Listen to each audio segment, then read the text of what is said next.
Hello, human peoples. You're listening to the podcast network of Gamefully Unemployed.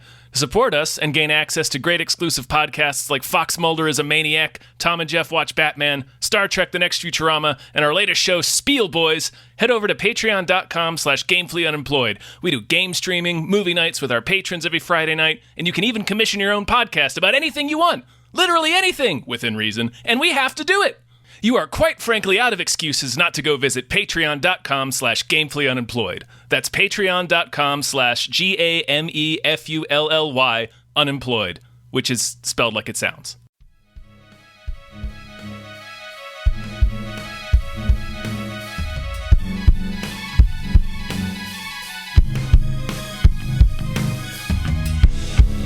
TimeCast mit Tom Reimann und David Bell.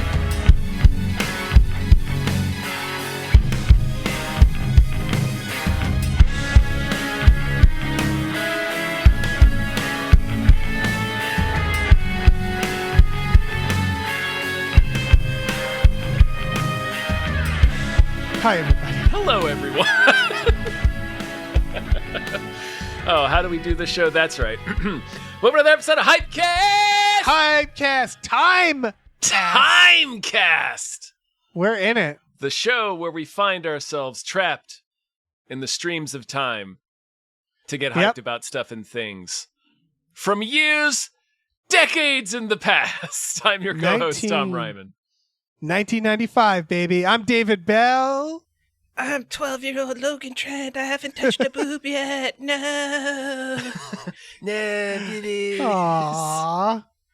Welcome, Hey, little Logan. guy. I just want people to know, as an adult, I have touched boobs with Fair an enough. S. Fair enough. So, yeah. My first word, or at least the first recalled word for me, is titty. So that's a little. So I think I was just hungry at the time. Yeah. But you know. I like that that's the words your parents taught you. Yeah, I know. That's what that implies, right? Yeah. It's like before Mama and Dada, they were just saying titty left and right, apparently. Logan, thank you so much for being here. Yeah, Thank you thanks. for hyping it. Or I timing know, it. I'm I'm hyped. sorry. Yeah, thanks for Timing. traveling 30 years into the past with us. Yeah, it's we have a time machine, and we're all not giving it to have anyone. The Van Damme hair from Time Cop right now. Or mullets. yeah. Oh, the absolutely, mullets. yeah. Before we get started, is there anything you want to tell anybody, like a manifesto, or like where we can find you? List Like of any- demands, yeah. Demands, yeah. Catch me on Blue Sky at the Logan Trent. I have a WNBA podcast with our friend Adam Todd Brown called WNBA. Hell yeah. Over on the You Don't Even Know network. And don't commit genocide. So, yeah. No, don't. Don't. It's so easy not to. It's extremely easy. Like, not it to. actually takes a lot of effort to commit genocide. It's Yeah. a lot of work. It's a whole lot of work. Yeah. Yeah. What much easier to just not do it? More Yeah. like work crimes. Yeah. Well, thank you so much for being on. Yeah. Are you excited about movies? I've heard of the concept. I'm interested in checking this out for the first time. See if I Yeah. like these. Yeah, see what all the hubbub's about. Yeah. No. It's an interesting, if you got like an hour and a half, 2 hours, you can sit down and check one of these out. The whole sometime. time I've been like, pictures are cool, but if they were moving, that might be a Right. little too much. They could form like a story, Mhm. and then if you add sound Yeah. and make them talkies, It's like you're Uh, spying on people. yeah. And that's how you get a chicken jockey. Mm-hmm. All the way to there. Man, if the Lumiere brothers could see the Minecraft movie, I want that for them. I want them for them. Show them Quantumania. Honestly, they'd probably like it. I thought about this. We're getting off topic, but like I thought about this is like if it's the first movie they see, they'll probably be really impressed. And then you'll show them like Schindler's List, and they're like, "Oh, okay, you can make like really meaningful stuff too." You guys didn't stop this from happening? The warning signs were clearly there. Right. They did That's what true, to they ended a lot of France? Future for questions. them. Yeah, like, what the fuck is this? What happened to Paris? Yeah. Holy shit. the Lumiere brothers are not happy with the events of Schindler's List. No. Oh, sorry, that's like a sketch because it's just like, no, I'm just showing you movies. And Yeah. they're like, yeah, but hold on. You're I have a skipping lot more over large questions. parts of. I have a lot of questions here. Yeah. Oh man, we should thank some producers. I think we should, yeah. I think that's a good place to thing launch for us off to of. do. Yeah. All right. Thank you to the following producers for making this show happen. Thank you to @NerdNumbers was glad to talk wrestling with Dave and Jeff. Thank you. Thank you to @Ravages of the Scourge. There's deathcore and death metal there. I believe you.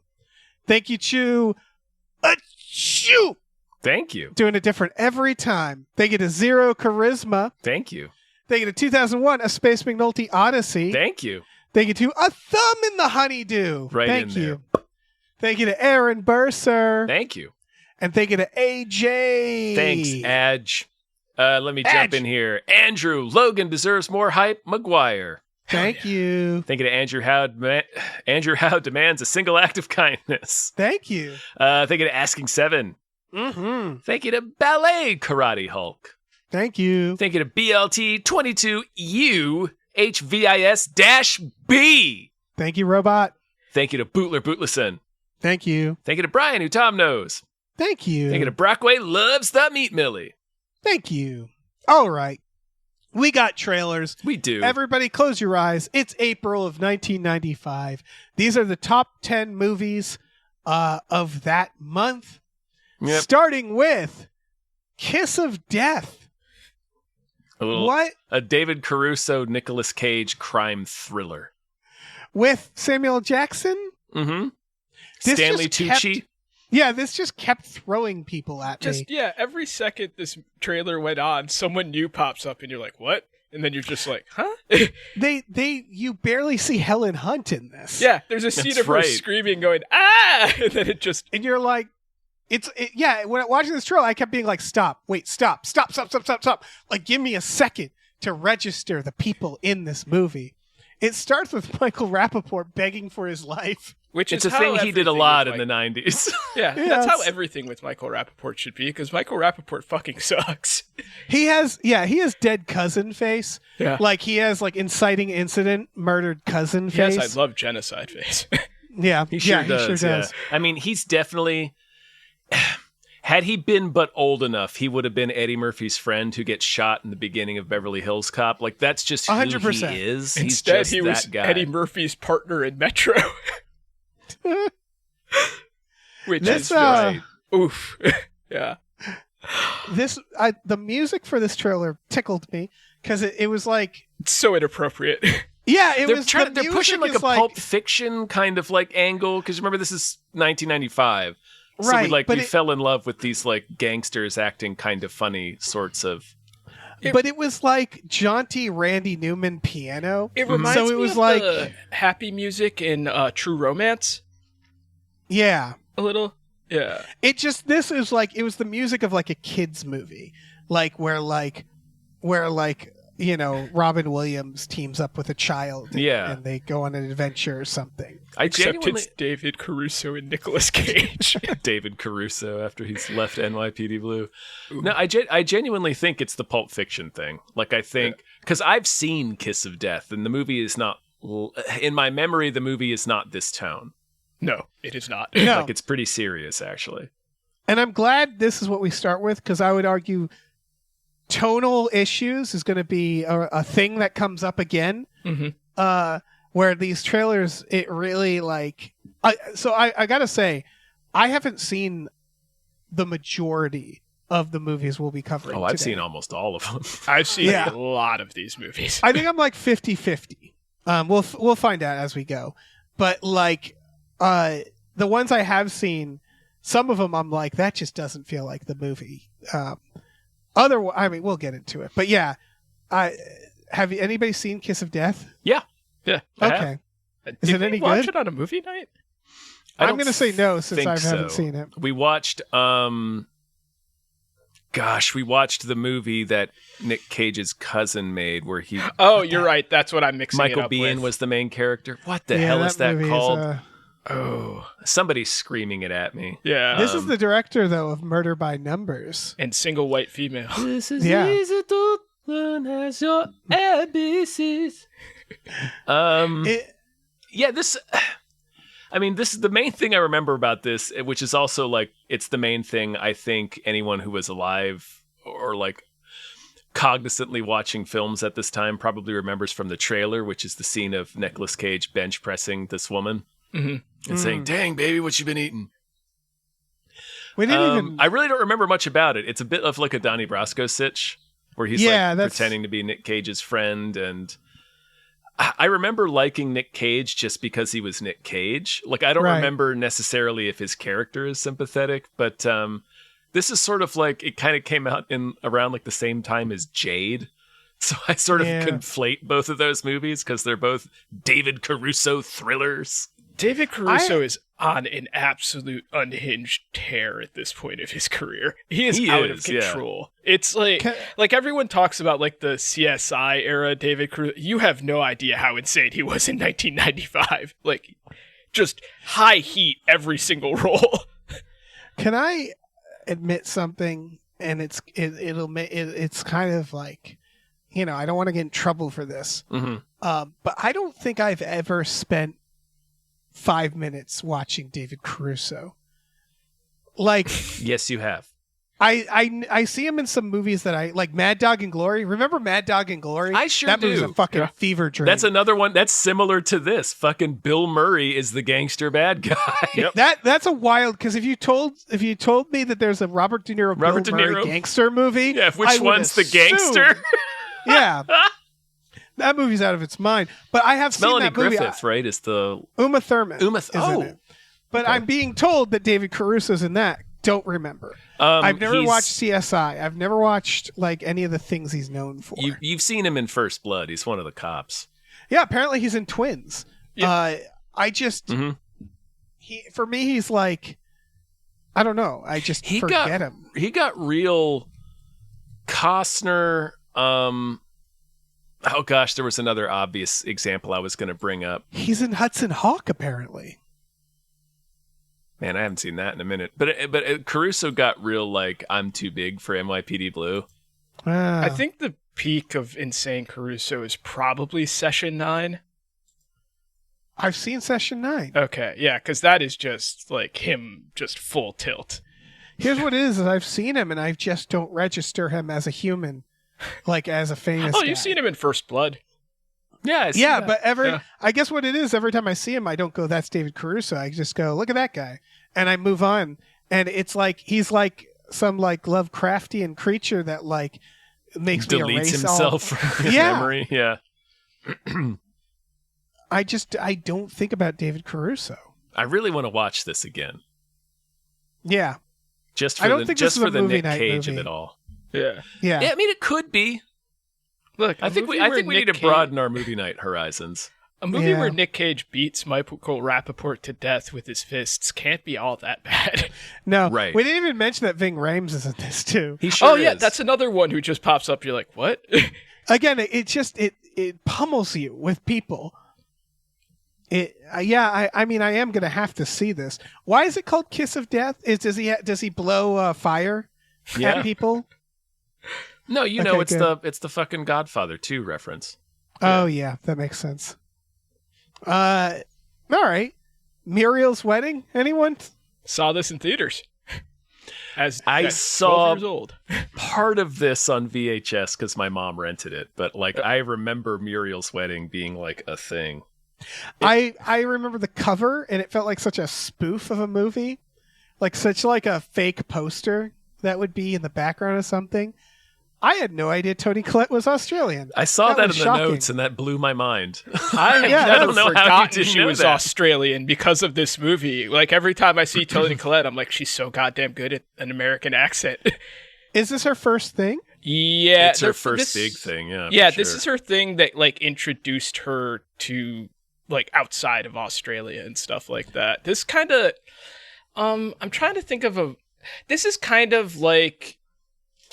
the level of like how full Monty kind of like was like a bunch of British actors and stuff getting introduced to America. This was kind of that for when it came out. Like I said, I was only 12, so I remember watching this and like not getting some of like the adult stuff in there in terms of certain things, but I just didn't really enjoy it because it's a little too wacky. It seems to me the premise is this lady wants to get married. The end. And she gets married. She wants to get married, and then she like leaves her like friends and family with another person who isn't also a famous Australian actor who I'm blanking on now. But then like that woman becomes paralyzed, and they have like a falling out, and there's a bunch of just weird shit in there, and there's a lot of ABBA dance routines, which I think you saw in the trailer. Huh? Yeah, we did. Man, she's about to be in the pallbearer. Is this a Baz Luhrmann joint? Yeah. Feels like it's like a low budget Baz Luhrmann thing, but it's not. It's just, yeah. This is you watched this in 1995, you liked it, but I don't see this being popular outside of that era. No, you're like we'll get to this idea, which is that in the 90s there was like the fetishizing indie flicks from other countries, specifically one country. Or like a few like where we're just like, they talk funny, they're adorable. We've always been like that though. Yeah, but it feels like with Toni Collette, it was like she did one of these, and they're like, look at this Australian darling. Okay, come on over here now. Drop the shit, Tony. You sound American from now on. Yeah, because Priscilla, Queen of the Desert. There was a couple of Australian exports that blew, like Strictly Ballroom. We were just talking about Baz Luhrmann. Right, and they're like, now stop talking like that. Right, yeah. Be in our movie. Priscilla, Queen of the Desert gives us Guy Pearce, and they're immediately like, don't ever do that voice again. Yeah.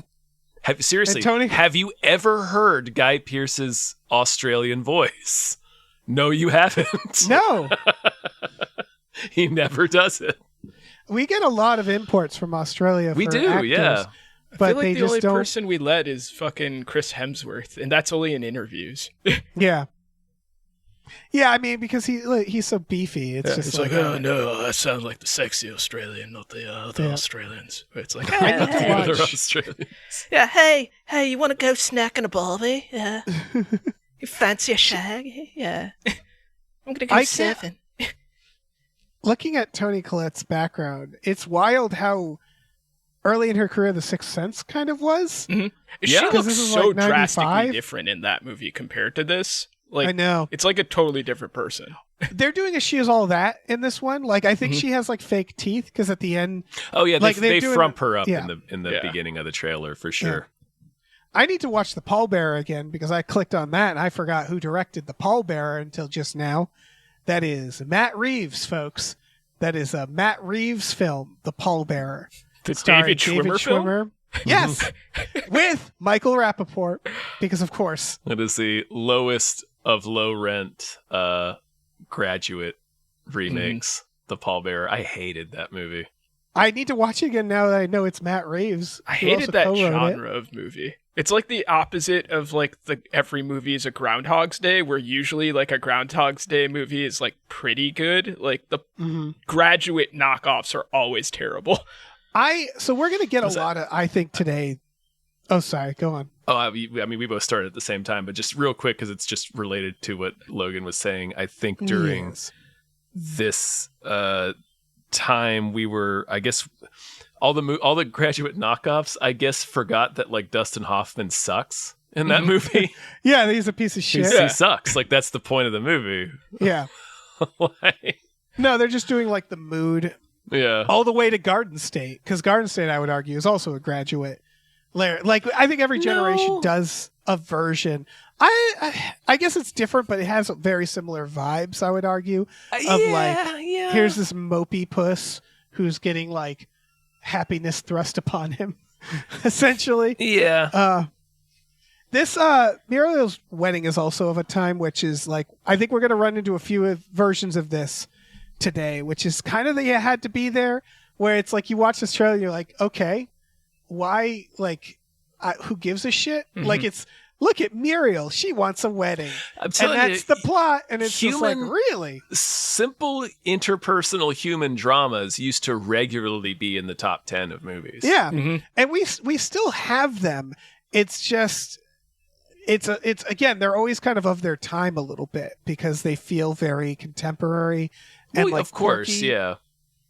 And there was definitely a certain tone to them in the 90s. It just feels like that was kind of the last decade we got to see. Yeah. But I mean, look at those like movies. the movie 8th Grade, where it's like, I bet if you watched that movie 20 years from now, it's so of its time. Well, of course. That you're like, I'm sure if you sat down and watched it, you'd like it because it's a good movie. But like the pitch of that movie is like, it's a teenage girl and she's in 8th grade. And you're like, okay. And then what? And it's like, no, it's just that. And you'll love it. And they're right. You will love it. But like, I bet this movie is quite good and charming, you know? It's just the pitch of this movie is like, oh, okay. That used to be enough to get me. Look, I know I've said this on previous like Timecasts. Yeah. But I used to get like really excited about going to see like these adult dramas. Yeah. My dad just didn't give a shit, so he would just take me to like every movie. So like I saw JFK in theaters and like hell yeah. So like yeah, I saw like Bram Stoker's. So like I saw a bunch of these types of movies and like I liked a bunch of them. This one just it never clicked for me, and I don't know if it's like one of those things where like I was too young to understand like the weirdness of being in your 20s and like people getting married and you're like the single person left or something like that. I don't know if that may not have registered me as a kid, but I just never felt like going back. And I remember it being overly wacky in kind of that way when you sometimes see like a BBC show and you're like, oh, okay, I guess they like Mr. Bean a lot, like, you know, like that type of thing. Well, I'll watch But Toni it. Collette fucking rules, so whatever. Yeah, if this is what it took to give us Toni Collette's next 20 years, then I'm all for it. I do love, because there's certain actors that I've just accepted exist, and it's fun to watch the like, oh, this is the movie that made everybody go, oh yeah, get over here, make movies, you know? Speaking of just timeless actors, Jury Duty is our next trailer, which also has Stanley Tucci in it. It does. I was Two like, Tooches. come on. Tooch to Tooch. It's so funny seeing Tooch in like the era before he became the like fuckable cook guy that like everybody has now, where he's just like, oh, look at me make Italian food. Don't you want to sex me in a kitchen right now? I'm the Tooch. Like, yeah, he just kind of played weasels back in during this thing. Yeah, I watched the Pelican Brief recently. I forgot that he's an assassin in that. And it's like, I'm not going to be scared of Stanley Tucci. Like, I can't be. I can't. I'm sorry. Abe Vigoda's in this as well. He sure is. He's the judge. Yeah. Also, Got Milk's in there. Yeah. Oh, yes. Yeah. I don't know his name. It's Got Sean, Milk Geico is his Sean last name. Wallen, I think is his name. He's also in Twister. Yeah, he's Polka Dot Man before Polka Dot Man. Kinda, yeah. Yeah. It's just like we need like a little creep. Like half need him, a half weirdo. Cricket from Always Sunny. Yeah, he's got a little cricket in him. Jury Duty. This is the last Pauly Shore movie I think that I thought was kind of funny. Is this pre-Biodome? Yes. Okay, yeah. Because I agree. I remember it's funny being a little kid and watching like In the Army Now and being like, he lost his touch. But I remember exactly. I remember not liking In the Army Now. I was like, oh, this isn't very good. And then after that, it was fucking Biodome. And when I watched Biodome, it was like, okay, this is over. Yeah, we're done with Paulson Shore. I don't know if you guys caught it in the trailer because it was very, very subtle. But I think this was happening around the time of the OJ trial. Did you guys pick up on that at all? Yes, perhaps. Thanks to the multiple OJ jokes in the goddamn. I know. But I mean, you had to remember, it's April of 1995. They were probably filming this the previous summer, 1994, which is when the Bronco chase happened. Yeah, and I bet there was a conversation where someone said, "Are we dating ourselves?" And the other person said, "Hey, shut the fuck up. Who cares?" The OJ trial's the biggest thing in the country right now. We don't need to make a classic here. This is Jury Duty. Jury Duty. As someone who's never been called for jury duty, it's exactly. I want to say, is this like accurate? Yeah, you get all sorts of shenanigans, and you get like penthouse suites and massages while you're waiting for the trial to finish. Yeah, they explain that if I remember. He scams it. He scams it because normally they'll put you in like a Holiday Inn or they'll put you in like Modest. You might get a Subway sandwich if you're lucky. Yeah, if you saw the show Jury Duty, that's what it's like. I had jury duty in Los Angeles, and I'm almost certain I might have had jury duty in the building they filmed this movie. Because I specifically was in a courthouse where they said like, this is a historical courthouse. We've like maintained it that way. And it's like, yeah, you film movies here. I got it. You film movies here. And my experience was they didn't even have food for us. They were like, the cafeteria is closed, but we have vending machines. You have an hour and a half for lunch. And I'm like, to do what? To eat a fucking cereal bar? Eat a Zagnut for 90 minutes? Yeah. What do you want me to do? No, I mean, no, they don't. They only put you up when you're being sequestered. Yeah. Was this also the end of the Tia Carrera era? It might be. The Tina Carrera? The Tia Carrera, yeah. Oh, I said Tina. I'm sorry, Tia Carrera. Anyway.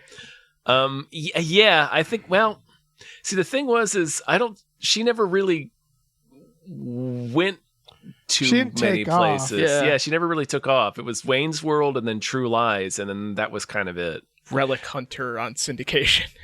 And she must have been so sick by this when like, okay, here's your motivation. He's like a really funny dipshit. You're really into stoner rejects. Yeah. Yeah, but you're really horny for him for some reason. It's like, yeah, I know how to play the role. What if you, Tia Carrera, wanted to fuck that?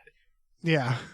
Paul, sure. At least you are miles out of his league. But at least Mike Myers as Wayne, I can kind of see.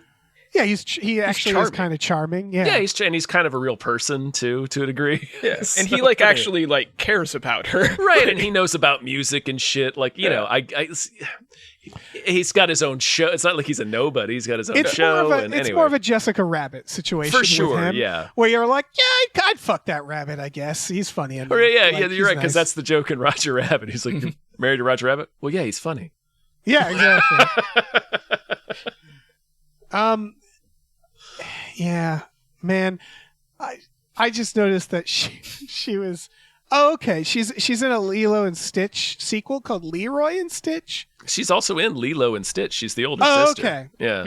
Okay. So she's just Lilo's came back older sister. Yeah. All right. She's fine. She's doing fine. Yeah. She's not in stuff. It's just like she never really blew up. I like her though. You know. She's also in High School High around this time. Oh fuck! Good God. Do please tell me they don't give her a romance with John Lovitz. They do. Oh fuck! It's a very they do a very Zucker sex scene where it's completely in the dark and you're just hearing the sounds of it. It is dark. That's pure darkness. Yeah, it's just utter darkness. That is, I've been wanting morbid curiosity to watch that again. But it's like watching Fahrenheit 9/11 again, where it's just I don't think I can do this. I didn't even like it at the time. Fahrenheit 9/11. So yeah. I mean, the High School High, I didn't like at the time. It's a parody of a very niche genre, which is the movie Dangerous Minds. Mm-hmm. And Stand and Deliver, but that's two movies. And it's done from a white person's perspective. Yes. If it was done by the Waynes, it would have been hilarious. I was going to say, go watch Don't Be a Menace instead. Just watch that instead. Yeah, God. Don't Be a Menace knows to parody multiple, a broad genre. And the bits are funny. The dad being younger than the son is just the fucking funniest bit in that movie. Man, I gotta watch Don't Be a Menace again. I gotta watch Don't Be a Menace. If Jury Duty has taught me anything, it's that. Is this a courtroom drama? Does it have a courtroom element? Yes. Mm-hmm. Well, then I'll watch this again. See, the thing is, Dave, is he starts out saying he's not guilty because he just wants to continue staying in his nice penthouse and eating for free and having fun. Right. But then he actually is not guilty. And then he starts to actually look at it and be like, wait, I genuinely think this guy is not guilty. That is there is a mystery. That's legit a good idea for a jury comedy. And they've copied it since then. I'm pretty sure I've seen it on a TV show, or I mean, maybe Jury Duty copied it from something else, but I know I've seen a similar premise to that before. It's weird to say, but this needs a remake. It's not a bad idea, at least, and I can remember a few of the jokes that I thought were funny, but like, I saw a movie that stole that premise, but they filmed it in black and white, and it was more serious. It was called 12 Angry Men. Yes. It clearly that was ripped the off remake this movie. of the James Gandolfini one. Because, I mean, The this one was you're originally talking supposed to be about. called 12 Angry Weasels. Also, for people listening, would you believe that this isn't the last time Pauly Shore will appear today? Because he'll be back. he will be. Yeah. Somehow I wanna- Pauly Shore has returned. Somehow, yeah, Pauly Shore. This is the Summer of Shore. I want to talk about this next trailer because I didn't know this movie existed. Oh, I hell yeah. remember this. Oh, me too. Circle This was of one of Friends. those. This was one of those quote big important dramas that I'm always talking about. This is Such one of a the fucking movies movie. where, like, sometimes you're like, man, Chris O'Donnell was, like, big. Was Batman and Robin that bad where it ruined him? And you're like, oh, no. Before that even happened, he was clearly had a shelf life on him. Like, Well, yeah, it's like this movie, Fried Green Tomatoes. There's a few where they're just like, we need a dick and a smile. Let's get fucking Chris O'Donnell up in here. Three Does he Musketeers. need to do anything? School Yeah. Ties. scent of Yep. a woman. Yep. Scent of Where a it's Woman. like- I mean, he had a really good like Matt Damon career in the Yeah. early 90s. Yeah. Then he tried to do an Irish accent. Yeah, that'll do Spoilers, it. it did not work. It doesn't work out for him This- too well, but remember later this summer is Batman Forever, which is like the biggest Yeah. movie of the year. This movie also has Alan Cumming and Colin Firth in it. Sure does. It is also introducing Minnie Driver, Mhm. which this is the one like Toni Collette, where I was like, this is where she came from. Got it. Introducing well, the- Minnie Driver in a role where everyone thinks she's ugly as fuck. I know, Yes. and then They're she like, "She's herself a at the end monster." says, "I know I look like an elephant," and she's not even fuglied up in this. It is Minnie Driver made Minnie up in Driver. an elegant dress for a dance. It's like, not- like, They don't- I know I look like an elephant. Like, it's not even freaking like Anne Hathaway in the beginning of the Princess Diaries, where it's That's even what I'm okay, saying, they frizzed her hair or something. Yeah, like No, yeah, that. they didn't nothing. frump her up like they normally do for these. You look kinds like of She's movies. Will gorgeous Hunting from will the- drive cross country for you in about 2-3 years. Like, She's 2 gorgeous years. from beginning to end of this trailer, and it was just like, what the fuck are? look at what's this wrong fucking with everybody? Ugbo. Yeah, Right, it's like and, there's like, a gas leak. The thing they do to ugly her up, quote unquote, throughout the trailer is they just don't have makeup on her. They do because it's a movie, but she's made up to look like she's not wearing makeup. They treat it like Chris O'Donnell is so brave to dance with this With fucking Minnie Driver. mutant Yeah. in Minnie Driver, and it's like, what the fuck What is the going hell are on? we doing It's like here? these two would date normally around this time period, and may no one have. would think it's weird. Like, yeah, they probably have. Like, it's insane. It's an It's insane nuts. premise. It's nuts. This movie also has Saffron Burrows, and I hope to God I she gets saw eaten by her. a shark Yeah. in this. That's why I was hoping Michael Rappaport was going to pop up in this trailer Yes. because they both get Cool obliterated J by too, sharks. I Yeah. was, This I was hoping I- Saffron Burrows would be like, I'm your uglier friend. I mean, it's that Netflix show Uglies. Like every time I see it, it's got Joey King front and center on the tile, and I'm like, okay, like what are we doing? Yeah. so I don't. Okay, this is terrible. I'm looking at the cast of this. There are so many jump scares in this. Littlefinger's in this. Of course he is, man. He's an Irish actor. Yeah, that checks out. Yeah. It's so crazy then- that now he's Littlefinger instead of Carcetti. Or Carcetti from The Wire. It is Carcetti. Oh isn't yeah. It is Carcetti. You're right. Yeah. He is, but Tom- he is Tommy Littlefinger. Carcetti. More, Yeah. but he is. Yeah, he is transcended. Yeah, yeah. Um, Not everybody gets to be two things. That's pretty sweet. Did anybody else have trouble nailing down when this was taking place? By the end of the trailer, I knew, Mhm. but like the first couple of shots, I was like, "Oh, this is like Little Women times." I And then, thought it was like the 1940s. Until you see a They- car, you have no yes. clue. They never stop talking like it's olden days. Yeah. Like someone's gonna die Because of they're all fucking Irish. a cold. Yeah, I guess, but like the way they're talking, They and all then talk like later the band she's like, she's listening. later she's like wearing like an 80s dress, and then later there's like a car from the 50s, Mhm. and it was like, what is going on? When? Just tell me when this takes I place. thought it Stop was like making me guess. Rocketeer times. Possibly the 50s. But yeah, this is just like... It takes place in 2005. No, just kidding. 1957. Okay, so we were close. It'd be amazing if she got on a jetpack at one point or like takes out an iPhone. She just transports away Star Trek style. Yeah. Because it is like in the woods and they're all wearing like they're dressing like there's no electric. Yeah, they're dressing like they get dressed by candlelight. Like I mentioned School Ties earlier, but Chris O'Donnell is just straight up wearing his costume from School Ties. Yeah. Wait, Alan Cummings playing a scumbag. Chris O'Donnell's in School Ties? Yeah. He's the one non-racist person. Oh, you're right. Okay, yes. His roommate, I think. I think he's his roommate. Man, he just disappeared off the face of the earth for the early 2000s until NCIS Los Angeles dug him back out. Hell yeah. Yeah. Yeah. He was in Cats and Dogs, the sequel.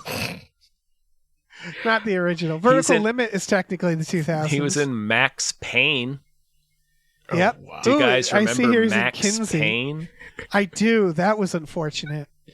That we need a do-over, right? Like, having played the games, I'm like, there's a good movie you could have made. I don't understand why they just didn't make that movie. What the fuck are these angels? It was still in the days of like video game movies are ashamed of video games. Right, so they have to add all these weird, crazy ideas. Instead of a guy with guns and shit, let's add angels. Yeah. What? It's just a noir detective story. Yeah. What the fuck are you doing? You dipshits. Anyway.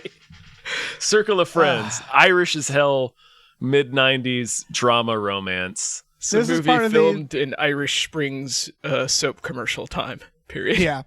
This is part of that era where if it was like Irish, we were like, yes, let's get it. Let's get it. What's funny is by the end of this year, Minnie Driver is a known star. Mm-hmm. But of course, GoldenEye does not come out until November of this year. Huh. So people... When you see Minnie Driver's bit part in GoldenEye, that was filmed before she was anybody. But like, that's so weird. I just wanted to let everybody know that when we all saw GoldenEye in the theater in 1995, and we get to that scene where she's singing "Stand by Your Man" with a Russian accent, 90% of the theater was like, "Is that Minnie Driver?" Right, and it's like, don't cut away from Minnie Driver. Like, it's so funny. Like, it just happened to come out the year she blows up. And it's this very funny bit part. Anyway. We should talk about Don Juan DeMarco. Holy fucking shit. I had forgotten how fucking insane this trailer and everything involving this movie is. It's K-Pax if the alien came here to fuck. This movie it's a K-Pax. Is like we started with a movie that has Nicolas Cage and fucking David Caruso, and that's the less crazy cast of movies.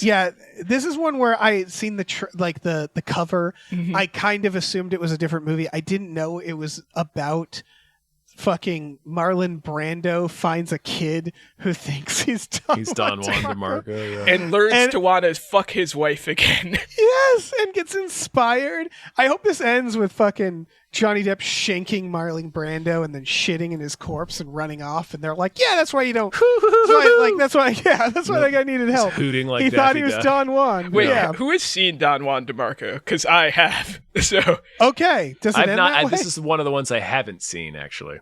Okay, so this is insane. So it starts off because they don't really tell you in the trailer, but he's trying to commit suicide and he gets talked down by him. And then like throughout the movie, you find out that like, wait, which one is trying to kill himself? Marlon? No, Johnny Depp. Like he's trying to kill himself and he believes he's Don Juan DeMarco. And then by the end of the movie, you find out like his dad killed himself and his mom had an affair and stuff. And they're like, no, it's fine. Just take these pills and pretend that other people don't know you're Don Juan DeMarco, and everyone think will be fine. And it ends Jesus with them Christ. on a beach, like finding a woman for him to fuck. It's so insane. The treatment of like mental health and everything else is bizarre. This movie is ridiculous. Well, again, they're acting like he's fucking K-Pax. They're like, this young man touches the hearts of everyone. And it's like, I think you need to help him. Mm-hmm. Like, I'm pretty sure you can't just like entertain this. I'm genuinely shocked it's not like a Bagger Vance situation, that he like doesn't walk away and just disappear at the end of the movie. No, he like goes to court, and he had like, in order to get like out of the mental, he has to like pretend to be not Don Juan. He's like, yeah, I'm from Brooklyn and my dad killed himself and my mom had an affair. I agree with everything they said. And then they just like, here's the pills. And like their actual mental pills. He's like, yeah, just take these and pretend that people don't know you're Don Juan and you could still fuck around. And the thing that's insane is he's going around and picking up women in a Zorro mask. Yeah. In a costume. Like he's just like a child. Costume. He's just like a little kid. It is full peacocking before we knew what the term was. Right. Because like peacock, it really is like, I've seen this on the non-peacocking side is like the secret to peacocking. What it is that you're at a bar and you're just like an asshole and you walk around until a lady goes, yeah, I'll fuck this asshole. Like it's like being dressed like a clown where they're like, yeah, it'll be funny. Like that's it. That's the success. So it really is that where it's like this dipshit dressed like Don Juan DeMarco walking around probably until some lady's like, yeah, I guess I'll fuck this guy. Give him a fake number because he's definitely going to kill me if I don't get away from him. I think you started to say something similar, Dave, but like he definitely looks like a little kid, like that's been allowed at like Walmart or something. They're just like, I want to know, he's throwing a tantrum unless he gets to wear his Zorro costume, so we just let him wear it. Yeah, I want to note that like, no, I guess not. It definitely feels like Johnny Depp doing an audition. Like this was around, so he'd already done What's Eating Gilbert Grape. He did Ed Wood, and then this the same year. He's still not a headlining star. Like even though did he do Dead Man this year? He does it next year. Oh, next year. Okay. He's still not like a bankable star, and like he's still not like he's not a draw. So it just this one really didn't get like a big put. Like he would be in a ton of movies that just didn't get pushed really.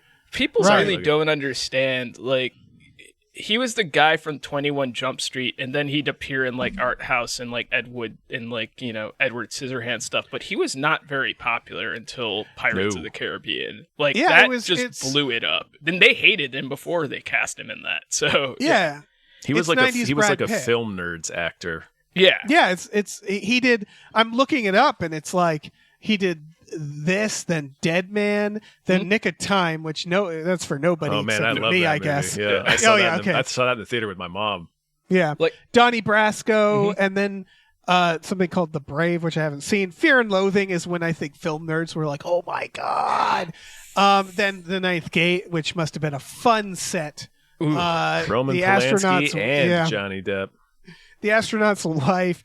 I think Sleepy Hollow is probably what made people go like, oh, he's kind of bankable, but let's give him chocolate. It was, they tried to, Donnie Brasco was supposed to be like a coming out, like, oh, it's going to be great, and it just didn't do well. And then like the film nerd stuff kind of started with like Ed Wood, and like around, like you said, like Ed Wood, the Fear and Loathing and Dead Man were kind of like the, okay, well, he's not going to be a movie star, but he's going to be an actor like that you could be interested in. And I don't know, maybe honestly is underrated. Yeah, maybe he rejected stuff because he did From Hell, then Pirates of the Caribbean, and then Once Upon a Time in Mexico and Secret Window.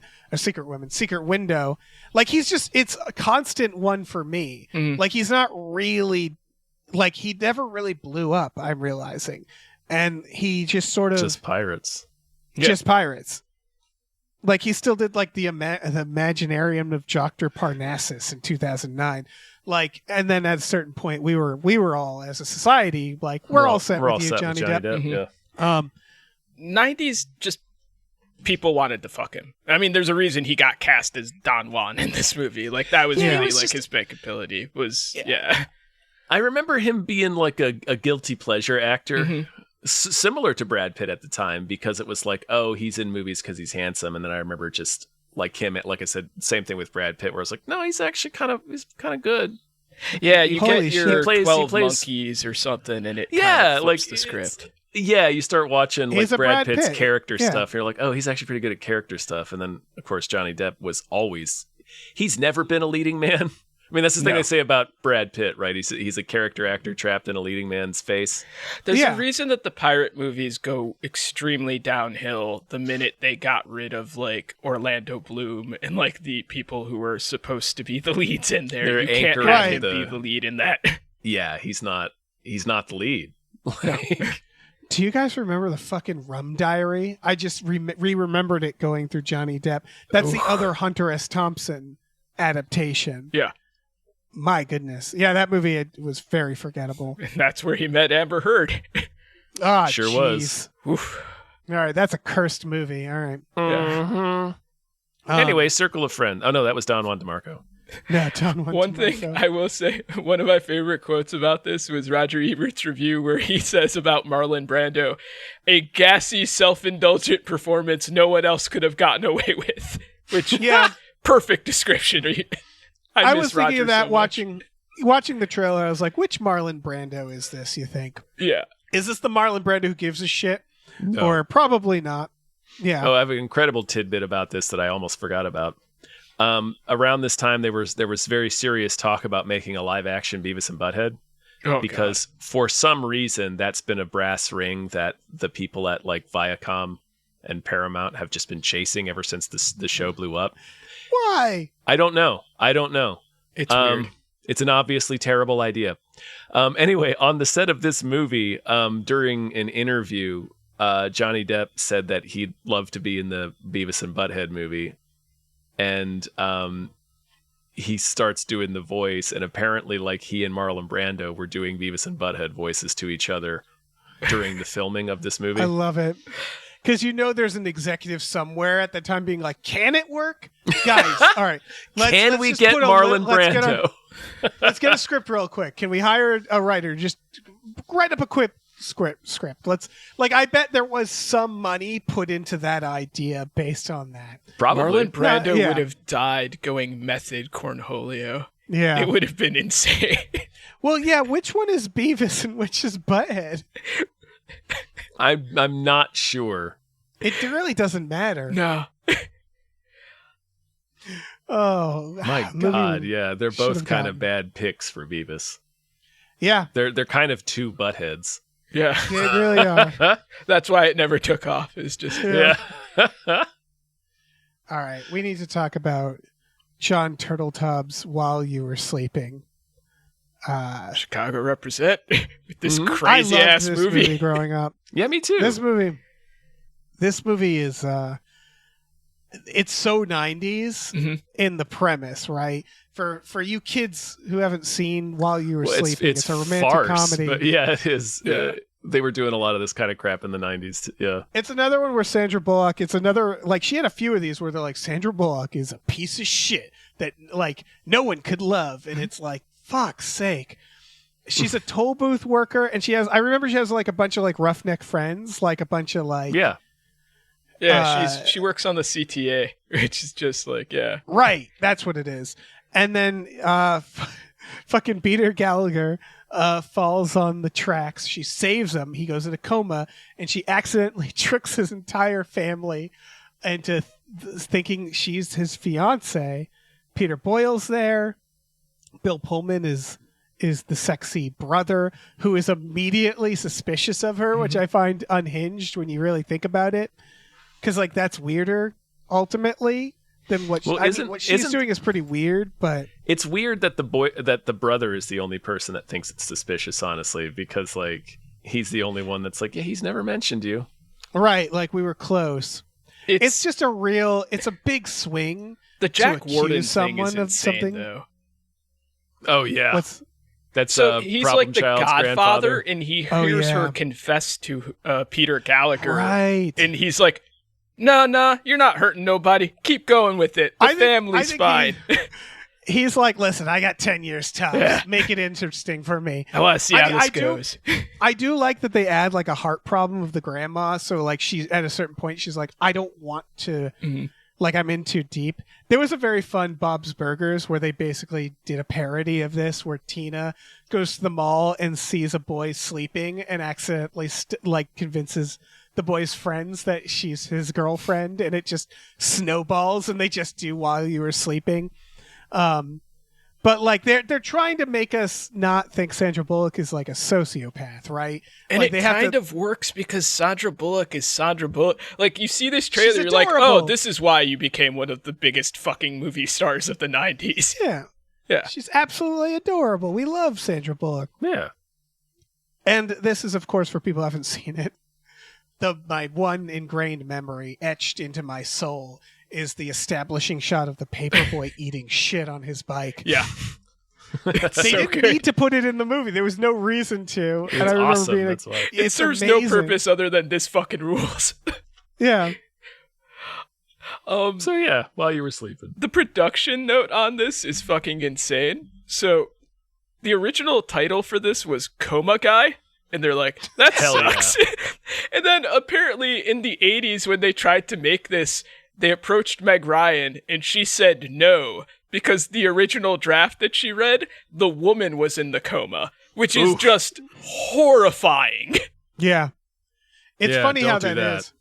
I mean, this is kind of an Overboard situation, right? Where you watch Overboard and you're like, Jesus Christ, this is assault. And then they try to do like a gender swap version and you're like, nope, still assault. Still not great. No. Yeah. This is at least like, she is doing a crime here. She's doing fraud. Yeah. She could be led away in handcuffs, but she's Sandra Bullock, so, you know. It's all going to work out. She's going to fall for the brother. Yeah. Spoilers. Mm-hmm. It's funny, like, nothing against Bill Pullman, but it's funny to see him be like the loser like, brother. The hot other guy. Yeah. And it's like Bill Pullman's like, he's like, I think of him as like a dad type, not like as a sexual. Like, look being. at this. Yeah. I don't think of him having sex. I think of him destroying an alien ship as the president of the United States. I don't think of him unclothed. Like, he needs to be in a suit at all times, or a sweater at least. Like, yeah. He is in a suit a lot. Yeah, he's a never nude actor. Yeah, which is funny because he's fucking Lone Star. Yeah, like he's supposed to be like a sexy rogue, and I'm like, I don't know. I don't see it. All right, should we talk about movie he made, The Zero Effect? Which one's that? That's the one where he's like Sherlock Holmes and Ben Stiller is his Watson. Fuck. That movie is fucking good. You need to watch that if you haven't seen it. You'd like that shit, Dave. When? It was like 2000. It was a long time ago. Okay. Didn't Stiller direct it too? He may have. He may have. That sounds delightful. Remember he was in Scary Movie? Yes. Because he was in The Grudge, and he's just playing his role in The Grudge. What a champ.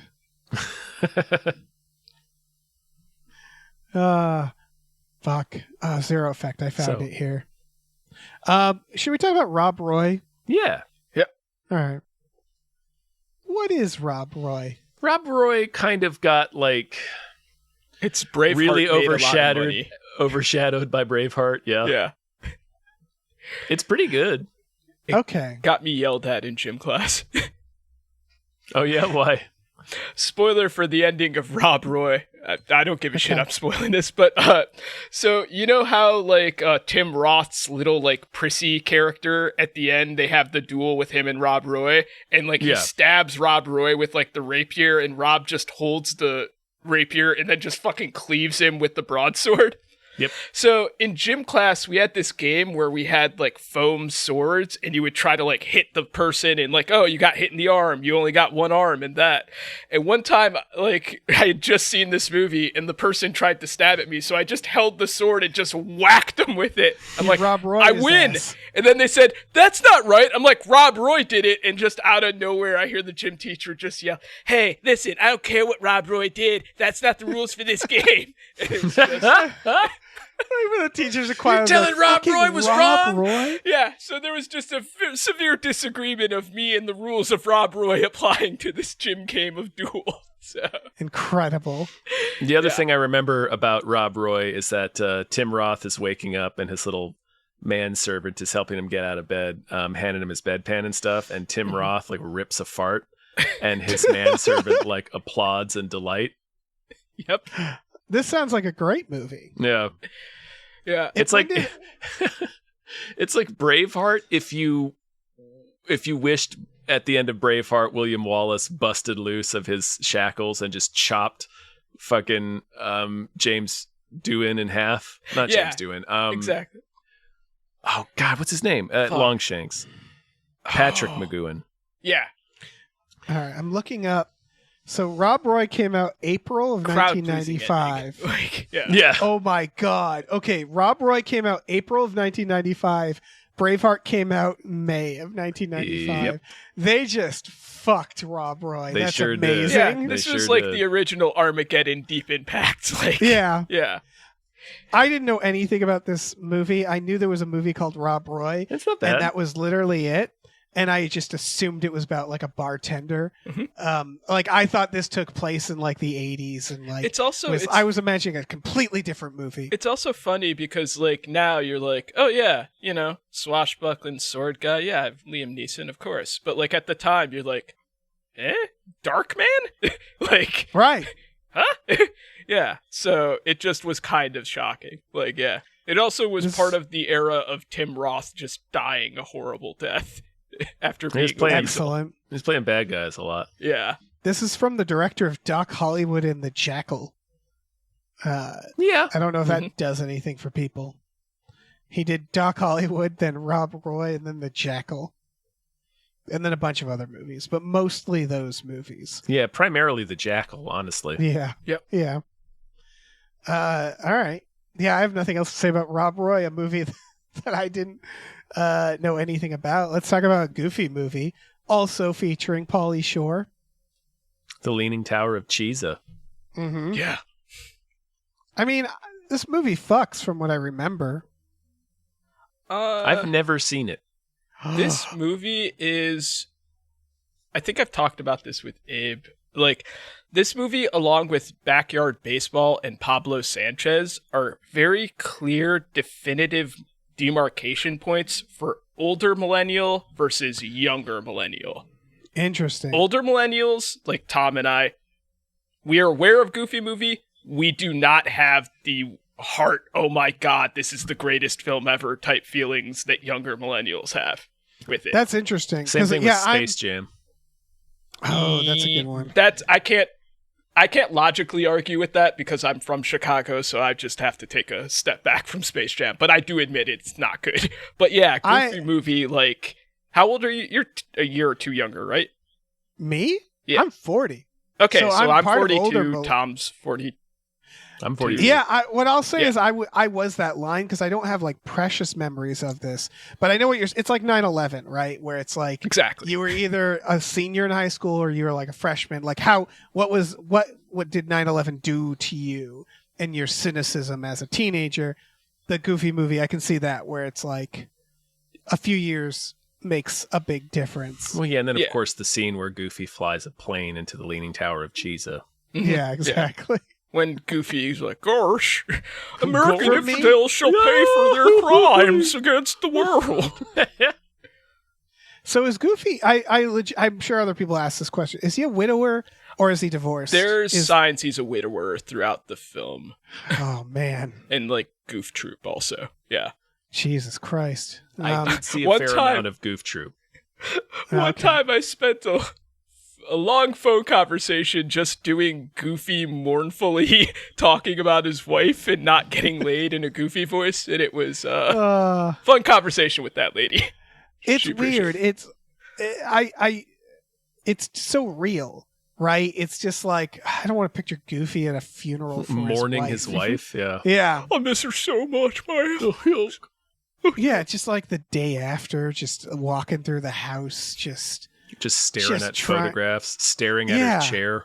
Just numb. Yeah. It's fucking wild. I think the Goofy movie, that's what it is like, I mean, we're not the first people to talk about this. Whereas like Goofy he's a brand. He's Ronald McDonald. And then it's like, what if Goofy was like real? Like a fleshed out character with like a background and like a dead wife and a teenage kid he's trying to work with. And you're like, yeah, I guess. And then it is a really good movie for what it is. The Power Lion song fucking rocks. I want to rewatch this. From the I haven't seen this movie that much. Like, the music's good, but like I said, it's just, it did not, like, Tom's never seen it. I've only seen bits and pieces from, like, having to, like, edit articles or, like, write stuff about it. But, like, yeah, it's just one of those demarcation points where it's just, like, if you have strong feelings about Goofy Movie and Pablo Sanchez, then you are a younger millennial. You are not a younger millennial. There was a really good internet recut where they did a Goofy Movie like a David Lynch film. That was pretty solid. It worked better than you'd expect. Yeah. My favorite is still Shining. Shining, so good. Yep. With Salisbury Hill playing. It's such a good song. Needle drop right there. Perfect. Like, yeah, perfect. Perfect choice. So yeah, Goofy movie. Let's talk about Tommy Boy. Sure. Now this, I think all movie. of us saw it in theaters, oh, right? Yeah. I saw this in the theater, and I have seen it since probably 50 times. Yes. I actually haven't seen this movie as much. I've seen it maybe a couple times. Oh, man, I have large portions of this memorized. Sorry, Logan. No, it's this movie, like when you're watching the trailer, it just serves to remind you the difference between like why Chris Farley was Chris Farley and like why guys like Bert Kreischer are not as entertaining. Like it's just, yeah, no. He was good at what he did versus like the imitators who just kind of Yeah, you feel him give it his all. Yeah. Chris Farley. Just the physical comedy commitment that he puts in there is insane. How much Brian Dennehy's in this? Because when the scenes with them, I'm like, they should all three be on the road. 20 not minutes. That's not enough. Yeah, I want Brian Dennehy there. He dies at his wedding. Oh, that's a shame. They cut that out of the trailer because it's sad. Yeah, spoilers. I mean, I have to rewatch this. It's a fun premise, right? He's the boss's dad, and then David Spade is like the guy who feels like he deserves. Yeah, I mean, it's job. not really realistic that like somebody's son would take over their company despite not being qualified enough, completely while other people got unqualified. overlooked. Yeah. Just a little unrealistic. It's like a Billy Madison, except they're like, you know what? Maybe that guy isn't wrong completely, like for being mad. Yeah. Well, they don't portray Darren McGavin as being wrong in Billy Madison either. Yeah, I guess not. Like, it's like Billy's a real, yeah. Like he's. What if Bradley Whitford was slightly less of an asshole? Right. Yeah. If he just wasn't a prick, we'd be like, yeah, absolutely, give the company to Eric. Yeah. Do not give it to your son. For the love of God. I didn't realize this guy is the director of Naked Gun 33 1/3. Ooh, the final insult. Yeah. And Tommy Boy is good movie. This is kind of funny because they really underplay Rob Lowe being in this because this is kind of like the toxic era of Rob Lowe, which we didn't know if he was okay yet. Yeah, like I remember when Wayne's World came out, there was still because he's the bad guy in Wayne's World. Mm-hmm. And there was still like this pall around his name, like even being a little kid seeing that movie in the theater. I remember my mom telling me something to the effect of, she's like, well, I like him, but he got in a lot of trouble or so. She didn't exactly tell me why he was in trouble for obvious reasons. Yeah. For those of you who for those of you who know him just from Parks and Rec, Rob Lowe was huge in the 80s. And then there was rumors that Rob Lowe was gay. And to counteract those rumors, there was a sex tape that dropped of Rob Lowe fucking an underage girl that released. And but he claims that he thought she was 18. I think she was 17. Doesn't make it good either way, but no. Yeah, that's what happened. And then nobody wanted to cast Rob Lowe for 7 years. Yeah. Oof. Okay. I remembered it being 3 people. It was a 22-year-old and a 16-year-old. Jesus Christ. Yeah. So Rob Lowe. Yep. However, Youngblood's not sucks. just a movie he was in. You want to hear? I'm going to read the rest of this because this sucks a lot. At the time, this was in Georgia, and at the time, the age of consent in Georgia was 14. Jesus Christ, America. The only thing that was illegal about this sex tape was she had to be 18 to consent to the recording. God damn it. America, you're being a real Rob Lowe right now. That is bleak. Mm-hmm. Well, on that note, Rob should Lowe. we talk about the final trailer? Yeah, this trailer dude, fascinates Bad Boys. I'm so glad Bad you Boys. ended with this trailer. Well, I didn't. America did. America this is just did. the number one film. I Okay. 1,000% saw this in theaters. This Yes. trailer fascinates me because they do not know what they have. On multiple it is Michael Bay's first movie. Mm-hmm. It is more it's not literally, but it's pretty much Will Smith's first movie. I think Martin Lawrence might have been the biggest name attached. He 100% is. It's why he's first billed. Yeah. And It's why he remains first billed in the Bad Boys series. Will trailer Smith was plays it popular, but he was not as popular as Martin Lawrence in this. Yeah. He Martin was still doing a Fresh Prince at bigger this show. point. Yeah, Martin was doing Martin, and Martin, I think, got bigger ratings than Fresh Prince at the time, because Martin was a huge show. And they He was play already this also trailer. doing movies at this point, I think he had Martin done one or Lawrence? two. Yeah. But they treat this like a thriller. Like it's like they're like it is kind of. Yeah, but it's so I know. Yeah, I guess You it technically is. But it's like it's just funny to watch the show for Bad Boys not be like it's Bad Boys, guys. It's almost like a they're parody. just like Because it's sincere at the time with the voiceover guy, like this heist and that. And if you saw The that music today, and you would think it voiceover. was a parody trailer, like the Naked Gun trailer that dropped a couple of weeks ago. Yeah, but the music and the voice is like it starts with the heist, the least interesting aspect of the movie, and then they're just like, and these two guys who it doesn't matter who they are have to solve the heist. And I'm it's pretty like- sure that's a racial component to the trailer. Yeah, probably. Because we And need to then- get white people to watch this movie. Every time they cut to Will Smith and Martin Lawrence, they're saying a joke, and the trailer doesn't seem to recognize that fact and just pushes past it. And it's like hiding that it's a buddy cop comedy. It's action. edited in a very weird way.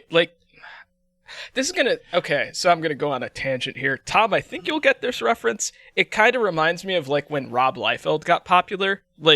The difference in his art style compared to generic comic art. You make fun of Rob Liefeld now, kind of like you do with Michael Bay, but it was so drastically different from what was generically the same at the time that it did stand out, and you can understand why he became so popular. And with Michael Bay, it's kind of a similar thing, because the only person who kind of directed a little like him at the time would be Tony Scott. Tony Scott, yeah. And it's so fucking different from what you would get. I can see why the people who edited this trailer and did that didn't know what to fucking do with this movie Right. when they get this, because you're watching it and it's how do I make a trailer out of this? Well, they're Right, just it's- focusing on the action. I Yeah. think the buddy cop stuff kind of wasn't super popular at the time anymore. I feel like. Yeah, I think Lethal this- Weapon this- was winding down. Oh yeah, I mean we'd Yeah. already done Lethal Weapon 3 in 1993, and we didn't get But it 4 is- until 1998. It feels like the trailer is more in tone with kind of what action movies were at the time, which was primarily action with one-liners in it. But you're right, they are hiding the fact that this is a straight-up action comedy. Yeah. It's really weird. They're ashamed of the movie that's But going actually, to that's blow up. Bad Boys is kind of like that, though. The comedy is really funny, but the action is very serious. That's the thing about. I think you're right about also Michael Bay, where it's it's not that no one was like Michael Bay. It's just that it's the variation between how dumb and silly he'll get and how like gritty he'll get is huge. Where it's like I can see them not quite knowing what to do with that tone at first, because he's just all over the place in tone. And like this, he's a little more reined in here because he's just getting started. But even these, this is one of his best movies. Yeah, you can tell they have no idea what they have. They don't even include the fucking bay shot in this. Yeah, like the camera, just the low angle 360. Yeah, 360 they do. low cam. Yeah, they include the classic Miami sign we all know and love when you go to Miami. The one that Michael Bay built and put there. The one 2 feet off the ground. It's a very small sign too. It's called forced perspective. It's how the hobbits looked tiny. Yep. Shall we move on? Yeah. Let's move on. Just real quick. It is funny how on the cusp Will Smith is in this trailer. Yeah. Because the next year he's going to get Independence Day, and it's all she wrote. Like he never looks back after Independence Day. That's wild. Yep. All right. Well, let's thank some more producers. Yeah, let's do it. Big old thank you to Burrito, the skankiest slut in town. Thank you. Thank you to buy Jason Parge's highly controversial new book, I'm Starting to Worry About This Black Box of Doom, out now. Thank you. Thank you to Chester's Prophet. Thank you. Thank you to Christopher Robert Sparts Esquire. Thank you so much. Thank you to Dave Hackroyd. Dan Hackroyd. Dan Hackroyd. I was reading the next one first. Thank you, Dan Hackroyd. Thank you to Dave. I've escaped your hellhole country until June rough. Congratulations. Good luck. Yeah. Good luck with customs. Yeah. Thank you to David Knife Boot Henson. Thank you to Deborah's awesome. Barbara is great and cancer can go to hell. Thank you. Thank you to Dr. Slaphammer. Thank you. Thank you to Driftless thinks he can dance like Barishnikov up Mount Everest. Thank you so much. And thank you to Exploding Runes. Thank you. All right, let me jump in here. Thank you to Funky J. Mostly comes out at night. Mostly. Thank you. Thank you to Heathcliff's Helping Handfuls. Thank you. Thank you to Highlander Likes the way Tom says pretty sweet. Thank you. Thank you to Ombre. Thank you. Thank you to Impossible Worlds. We have your Swaim and will release him for the cost of your subscription. Thank you. Thank you to Joe Man, the annoying skeleton. Thank you. Thank you to Lieutenant Frank Drebin, Police Squad. Thank you. Thank you to Look Mom and a podcast. Thanks. Thank you to Mackenzie Fuck Shuffling with Willem Dafoe's confusingly large dick. Chill. Thank you. And thank you to Mike the Lurker. Thank you. Thank you. Thank you. Thank you. Indeed. All right. We got news. It feels like it has to be talked about. Ryan Coogler said on an interview that he is immediately doing the X-Files reboot next after Sinners. He said some of these episodes, if we do our jobs right, will be really fucking scary. He said he's talked to Gillian Anderson, fingers crossed. It seems like she would be involved then. It's funny, it doesn't seem like he says anything about Duchovny. That's kind of funny. I'm sure he'll be there too. Yeah. The fact that he says it'll be scary really encourages me, because I don't want him to ironically do the X-Files, right? Like the X-Files was trying to be scary when it came out. I heard, I don't know if this is still being made, and I don't know if this is also a project that Coogler was or is involved with, but I remember one thing that was pitched was like a comedy version of the X-Files. Like Lower Decks? Yeah. And I really hated that idea. That's dumb. Yeah. We have so many of that. I think it's do why we loved the X-Files. Yeah, don't give us another fucking Velma or Grimsburg or don't get meta with it. Just make the fucking show. It doesn't make sense either, because like the comedy version of the X-Files is the X-Files. Because sometimes like the episodes are just stupidly, like not stupid as in it's bad to watch, but stupid as in the monster is a dumb thing that's easily to make fun of and stuff. Like it's like a goofy chase. But at the time, they were trying to be scary for the most part. They'd have funny episodes. They do the tongue-in-cheek stuff and their own meta stuff. You can have like, Mulder was funny and they made he was funny. But like, try to make it. Well, it was because there's also the I remember. Okay, now I remember what really pissed me off about it was it's like this is like the loser version of the X-Files. They get all the scrub cases that they don't want, and I'm like, that was the fucking X-Files. Exactly. Literally the X-Files. Mulder's the loser scrub nobody wants. They put him on the X-Files, which are supposed to be dead-end cases. There's a reason he's in the basement. Yes. Sorry, Dave. Oh, no. All they should do, right, is... All they really need to do, Kugler, if you're listening, check out our podcast. We know he is.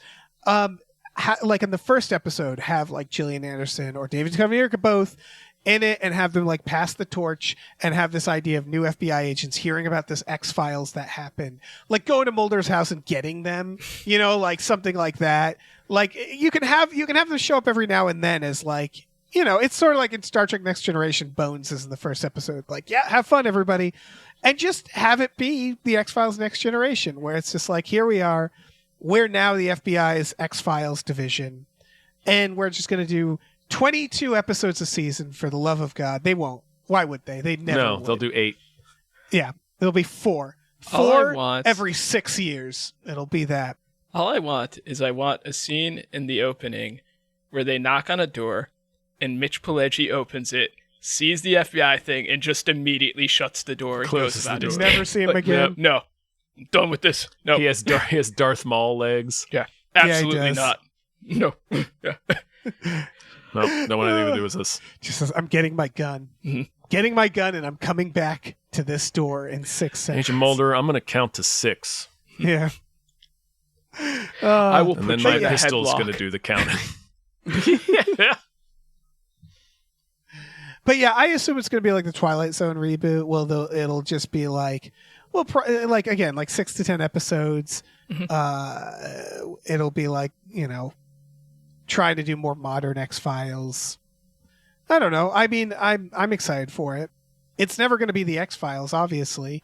That was its own thing. That's why I'm sort of like, go for something else, right? Like, don't have a skeptic and a believer. Do a different dynamic. Have There's so much that you could do also with like in regards of how we've gotten more like weird pop culture type of like urban legends and other things like that. And just honestly, if you just straight up go more of a minority angle with your casting and stuff, you could do a lot of interesting things with those things too. Also, here's my pitch. Yeah.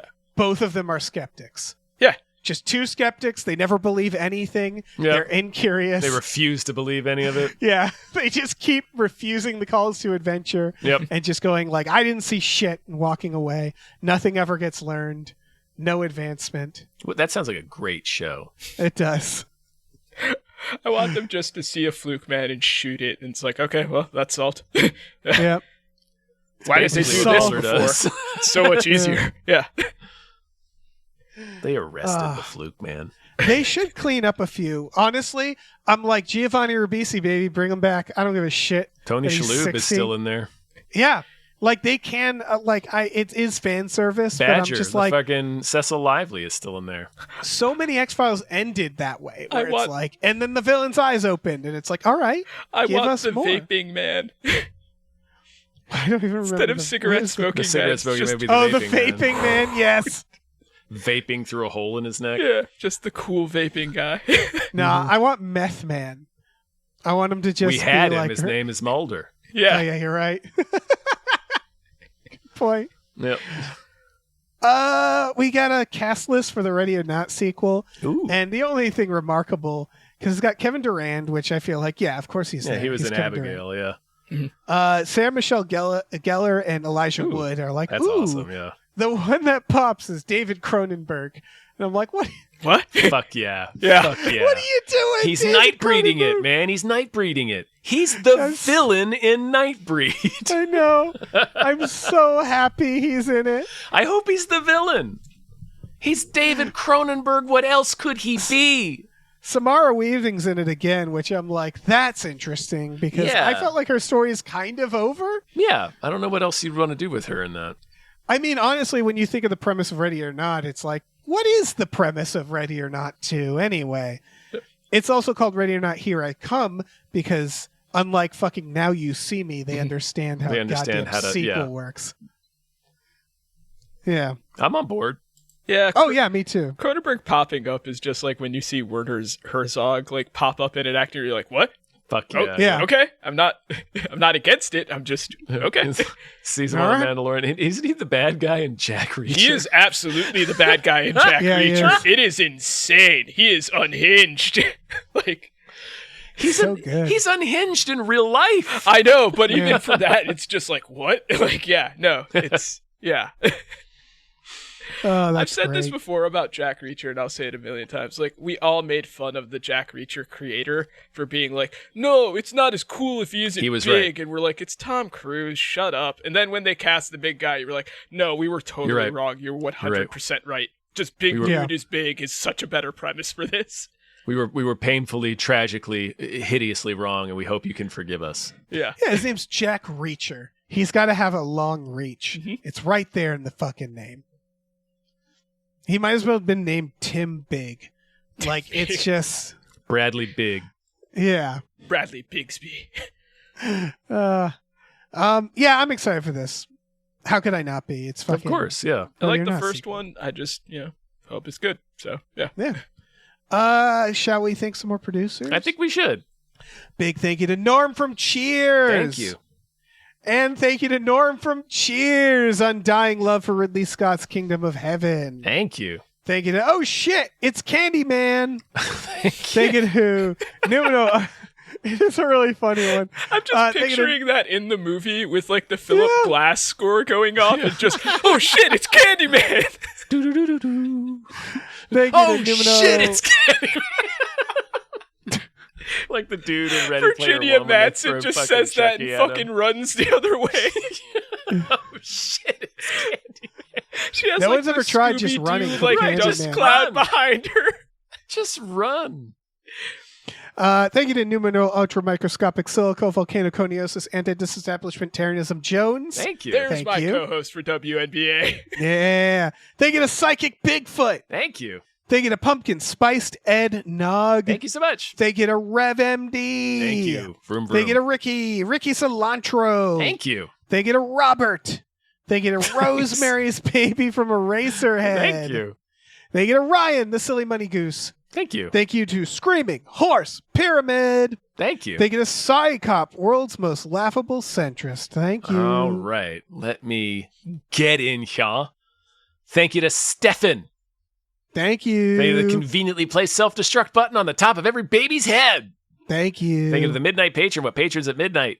Thank you. Thank you to the Oatmeal Savage. Thank you. Thank you to the 2B Terror Bunny. Thinks you could use more Rutger Hauer in your media diet. Thank you. Thank you to these 7 Bs. Thank you. Thank you to Tiger Drawers, Pratt Thompson. Raindrops keep falling on my head. Hey. Thank you to Tip Drizzle. Thanks. Thank you to Tux. Thank you. Thank you to Vincent. Thank you. Thank you to Will Rhymes with Bill or Bill Rhymes with Will. Thank you. Either or. And last but not least, thanks, your mom. Thank you. Thank you. Thank you. Ah. Dave. Yeah. I've enjoyed our time here in the circle of friends. Yeah. And the bygone year of April 1995, but yeah, it's time for us to warm up the time stream and get back to the future where we belong. But before we do that, do you have a movie that deserves more hype? You know, for the long trip back. I really do. I super duper do. A very appropriate movie because this movie is a time travel movie, technically. I guess you could call it that. I've been sitting on this for a week. I just didn't want Star to have to deal with this movie. Yeah. I was like, bless her heart. That, and then, like, while I'm watching the trailer, like, the first, I'm like, and then there's specifically a scene where I'm like, oh, I understand exactly why Dave didn't want Star to see it. Oh, lady starfish face. Yeah. It's like, oh, yeah, no. Right choice. That'll get you. That'll get you. This is called She Loved Blossoms More. I assume they're talking about the show Blossom, but yes. I don't know. They loved Blossom's hat more. Yeah. It's festivals right now. I'm guessing like mid 2025, but I'm really guessing. I guess it's like Art House Reanimator. It's a time machine movie that seems to also be a body horror movie. It's about three brothers who have lost their mother, and they build a time machine out of like a bureau. It's like real like magical realism where it like sounds like a quirky comedy premise, but then they have to feed it barn animals for it to work, I guess. I'm not quite sure. It's their mother's wardrobe as a time portal that they have to feed livestock to make, I assume, a demonic void. And then, don't go through the void, but they do. And then the reviews are funnier because the reviews are like, and then it gets weird. And I'm like, and then it gets weird. And apparently they decide to take some acid or something. And it's like, don't do that. Don't do that in the alternate dimension. You're right. And then it's like this, it just sort of turns into this fucking nightmare of them just like, it's one of the reviews is comparing it to Stalker, the 70s movie. And I'm like, fuck. Like, it's just these guys fucking with time, it sounds like, and it does not go well. It goes unwell. And I don't know. There's like a little goblin in the trailer. Did you catch the goblin? Mm-hmm. And it's a real like I don't know what the fuck's gonna happen, but it doesn't look like it'll be good. No, there's like a piercing the veil aspect here, and of course I'm referring to the band. Yeah. But like it's Lovecraft, right? Because they say it's not exactly a time machine. It like is they say like we're sending animals to the edge of time and space. Mm-hmm. Right. So they're like basically they're sending these critters through the Event Horizon porthole. Right. I think Testing it because they do mention there's a half chicken in this. Sweet. And it's not the half chicken you can really jockey. communicate with. Chicken jockey. Yep. It looks like if Nicholas Winding Refn made a Lovecraft movie. Yeah, made From Beyond. Yeah. Dave put Art House Reanimator in the notes. Yeah. Yeah. It's concerning. Watch the trailer. A girl's face opens like a starfish. Like a starfish. As we said. Yeah. And it looks really, like, it's horrifying, but it's very beautifully shot. Like, it's just gorgeous. Looks great. Yeah. Oh, yeah, it looks like a Georgia O'Keeffe painting almost. Yeah. It's like gorgeous horror. Gorer. Yes. No, that's something different. And it's like cassette futurist.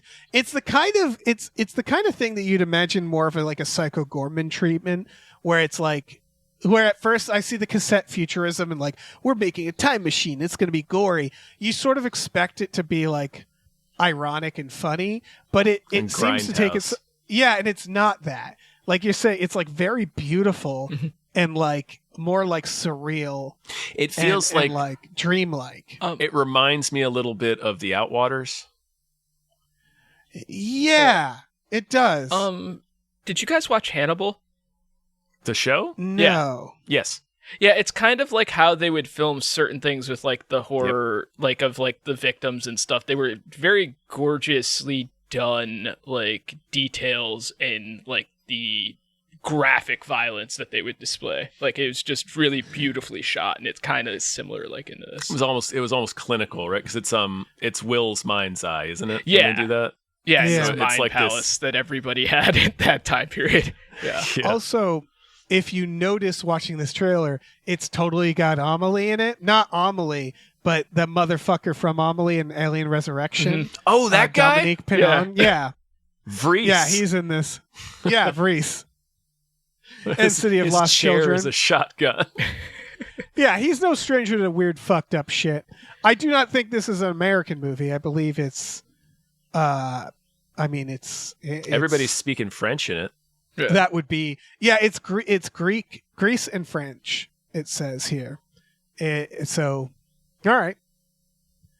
It looks. She loved blossoms more. She loved blossoms more. Just watch the trailer, and you'll be like, "Got it." You know, like, all right.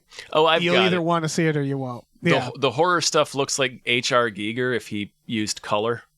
Yeah. Lisa Frank, H.R. Giger. There it is. Yeah, it's like if H.R. Giger was like really happy, was like he had like a really good, like he went on a date that went really well. Someone then he took acid in another dimension. Yeah. Someone stole all of H.R. Giger's like charcoals and they left it with like pastel chalk. Yeah. Well, I'll make Like his toddler colored it in. It was the day he got his train. Yeah. He was so excited about his train. If you guys little choo-choo. listening don't know this about H.R. Giger, look it up. He had a little train that he would ride around his house on. It's exactly what you'd expect him to be doing. Yep. His house is one of those houses where you'd walk in and go like, yep, that's exactly what I expected H.R. Giger's house to look like. Yeah, he looks like Mr. Hyde. Perfect. Yeah. From the Lon Chaney version. Yeah. Now we're just talking about random other movies, so I think that's a sode. That's a I sode, think folks. we have done it. We're the champions of time and space. We did it. Time and space. We used to be 12. Now we're old men again.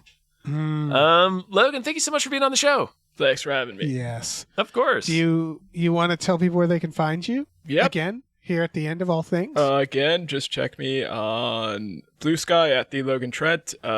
Check out WNBA. New WNBA season starts in the 15th of May, so we're going to have a lot of cool episodes and stuff and talk about a lot of things. And Adam's got this interesting new segment thing that he's going to try out this season that should be fun. So, is he going to do a backflip? He has season tickets to the Los Angeles Sparks game, so he's going to take like a comedian as a guest to their first games and then bring them back and talk about the game on the ride home. Like, I think Jeff is going to one, so there's a couple other cool guests. I think Kim Kral might be on there, so yeah. Ooh, nice.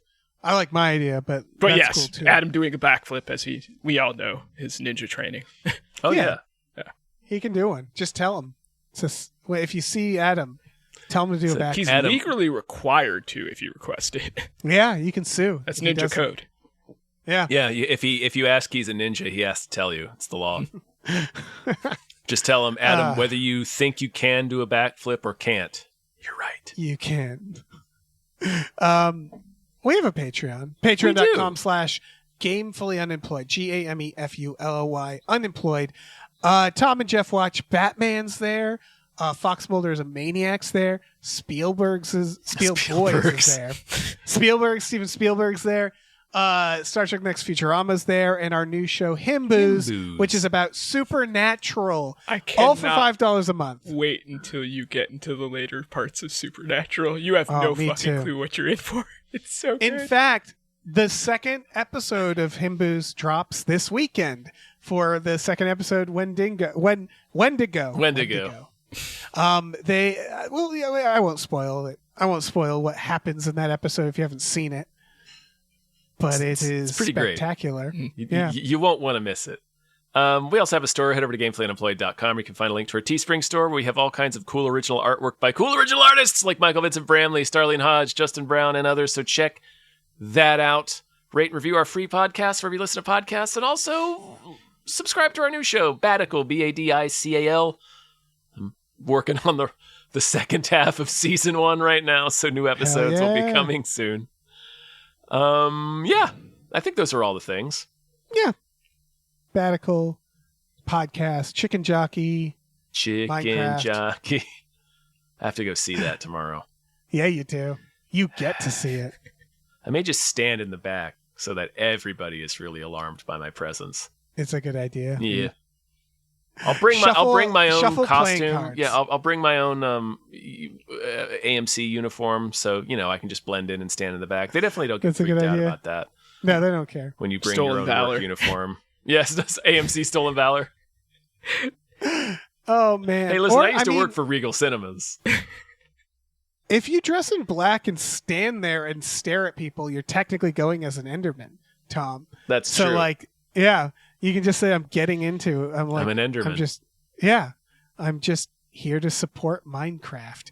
Now allow me to stare at these children in the eyes. Do it. I'll have the one seat in the theater that's facing the crowd. Yes, just watch the crowd the entire time. Yep. You should go in a Hawaiian shirt and just start smoking a cigar halfway through and start cackling like Max. Just ruin it for every child. Yeah. Really Max Katie it up. Yeah. These are all great plans. There's no wrong answer. No, there really isn't. There's no wrong way to watch Minecraft. No. All right. Bye, everybody. Bye. Bye. Hey, listen, our music is produced by Chris Corlew. You can find him on twitter.com as The Corlew or go to shipwreckedsailor.bandcamp.com. Our channel artwork is produced by Michael Vincent Bramley. For more of his work, go to mvbramley.art. Our episode artwork is by Justin Brown, available on Twitter as Justin T. Brown or at artnessbyjustinbrown.com. And finally, additional artwork is by Starlene Hodge. You can find her work at starlenearts.com or on Twitter as StarleneX. Cool. Goodbye.